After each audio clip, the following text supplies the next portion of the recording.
Hello friends, welcome back to my channel Faizan classes. दोस्तों, आज से हम लोग हिंदी का व्याकरण शुरू करने वाले हैं। हिंदी व्याकरण में सबसे पहले हम निबंध लेखन का अभ्यास करेंगे कि निबंध किस तरह से लिखा जाता है। निबंध लेखन जो होता है वो आपके हिंदी में 10 मार्क्स का सवाल पूछा जाता है। तो आपसे आग्रह है कि आप इस वीडियो को पूरा देखें। आज हम ईद पर निबंध किस तरह से लिखा जाता है वो बताने वाले हैं।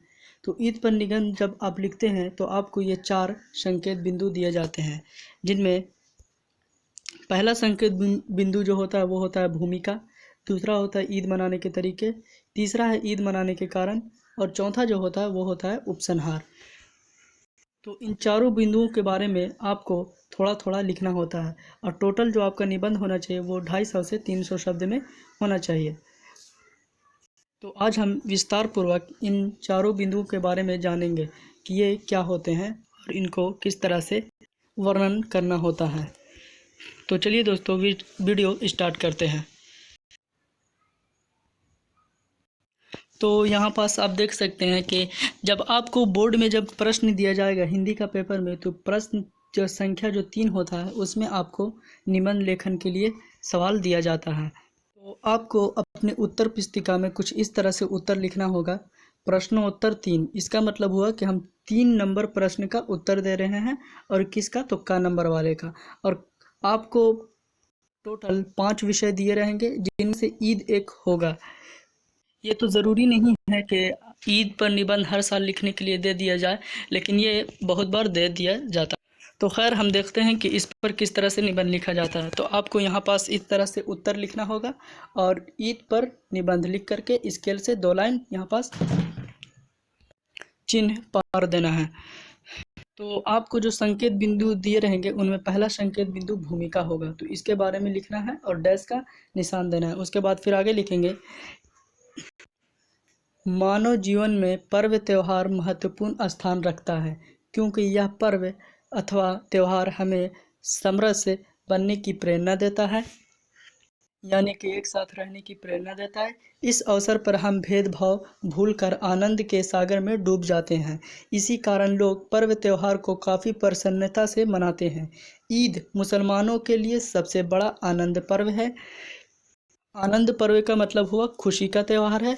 जिस प्रकार होली हिंदुओं का मौज मस्ती का त्यौहार है, उसी प्रकार ईद मुसलमानों का अहम पर्व है। ईद का अर्थ होता है खुशी। उसके बाद ये जो था ये हमारा पहला पॉइंट यानी कि बिंदु था, जो कि भूमिका था। अब दूसरा पॉइंट रहेगा कि ईद मनाने के क्या तरीके हैं। तो दूसरा पॉइंट है ईद मनाने के क्या तरीके, तो ईद मनाने के तरीके और डैश।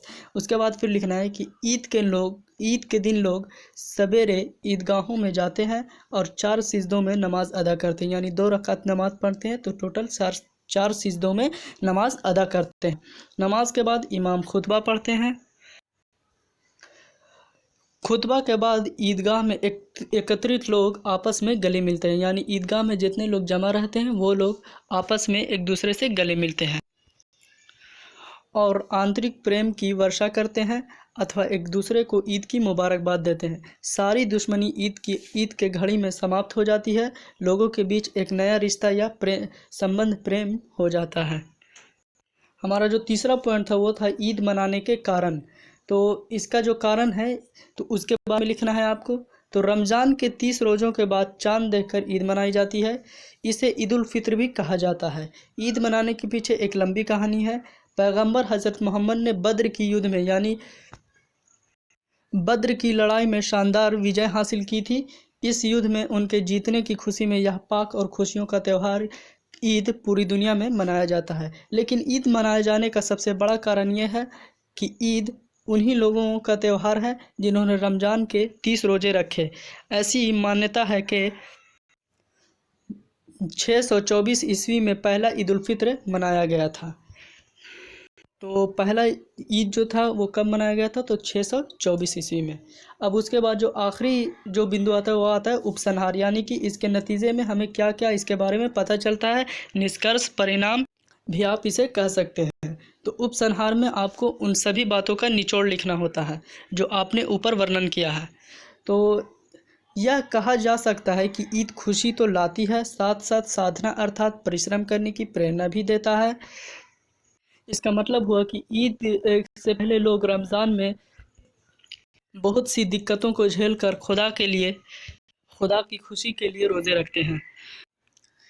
ईद पर हम ईर्ष्या का भाव भूलकर, यानी कि एक दूसरे का भेदभाव भूलकर लोगों से गले मिलते हैं।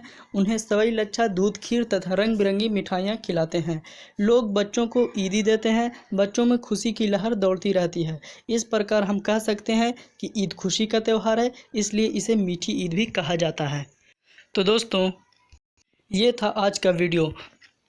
आशा करता हूँ कि ये वीडियो आपको अच्छा लगा होगा। अच्छा लगा तो इसे लाइक कीजिए, दोस्तों के पास शेयर कीजिए और ऐसे ही और वीडियोस देखने के लिए हमारे चैनल फैज़ान क्लासेज को सब्सक्राइब कीजिए।